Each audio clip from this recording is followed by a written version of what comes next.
The Father claims that you have sought assistance from others. Nevertheless, I declare that it is now time for you to elevate yourself and prepare for both yourself and those around you. Those who have nurtured and directed you have others to whom they must show the same concern. The Father proclaims that you are no longer a child, but rather a mature human who embodies my essence and the purpose I have for your existence.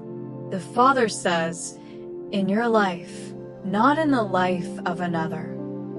Put your trust in me and my essence within you. This fresh maturity will restrict and characterize your faith, propelling you to greater authority, proclaims your God. God declares today that he will recompense his Son on earth, namely on your earth, says the Father. Through my eternal and unrelenting purpose, I will ensure that the cross brings you healing, provision, and complete salvation. I will not undermine or deprive my Son by failing to properly exhibit my commitment on his behalf. As a result, the Father advises you to observe, for there is nothing to reach or obtain because my Son completed complete acquisition for you on the tree of every promise and provision. The Father maintains that your faith and security today should be based on the shed blood of Calvary. My Son's blood is not without saving characteristics. The power of Christ's blood is not enhanced by your good deeds or religious endeavors.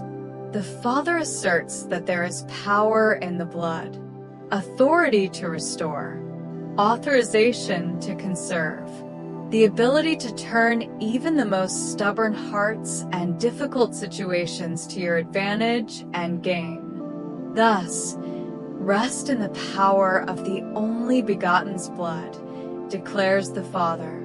Abandon all religious pursuits and moralizing, as they are only vanity and servitude. I have not forced you to comply. Rather, I have liberated you to succeed. I identify you as mine and will imprint my character in you, giving you every benefit that the cross has to offer in order to elevate you and lead you to the ultimate realization of my purpose for your life. God says today that he formed man's mouth and imbued it with the creative force that fashioned the earth and projected it into the brilliant universe to reveal his glory. The Father declares, indeed, I have bestowed upon you the gift of speech. I bestowed upon you the power to talk, even eloquently, so that you may express and assert my rule over all opposing forces.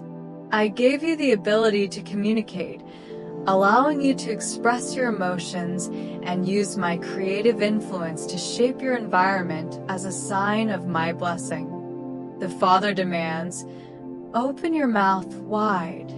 Did I not say that the mouth speaks from the abundance of the heart? My honor is within you. The grandeur I instilled in your spirit will shine through your spoken words. The Father is urging you to speak life today. Articulate vitality rather than death.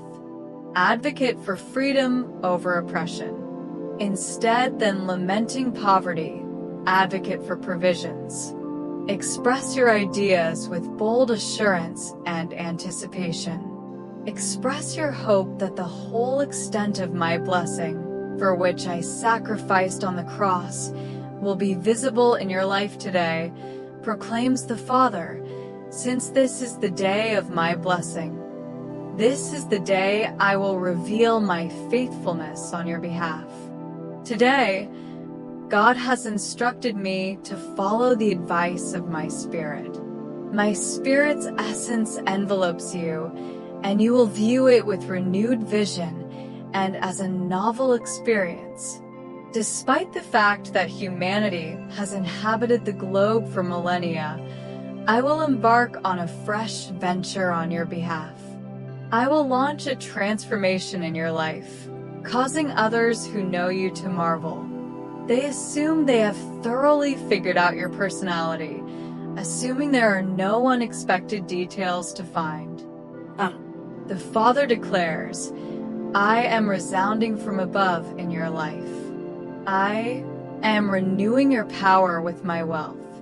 I am dressing you in the finest garment and affixing the insignia of my power to you. Look skyward, observe and rejoice. The Father says, because past matters have ended and all things have been renewed. The Father announces that you will join me in renewal today, and that in this renewal, you will serve me and discover a rejuvenated anointing for all that I have planned for you since eternity. God declares that I have coming to cleanse your feet on this day. Religious deception takes joy in trampling on others and ignoring their suffering. The Father states that this is neither my spirit nor my nature. I am humble and unassuming. I have a gracious personality and am quick to forgive all offenses. Approach me to receive the cleanse. I donned a servant's towel. Today, I will be the carrier who cleanses you of all faults and shortcomings. Peter of antiquity told me to clean his hands and head, even though it was enough to wash his feet. If you let me purify your behavior and allow you to accompany me, all other necessary purifications will occur. The human heart is naturally deceitful and evil, and no one can understand it, according to the Father. Nonetheless, I wish to live in your heart. Accompany me through the pavilions of your inner self and enjoy the pleasant companionship of my presence indefinitely.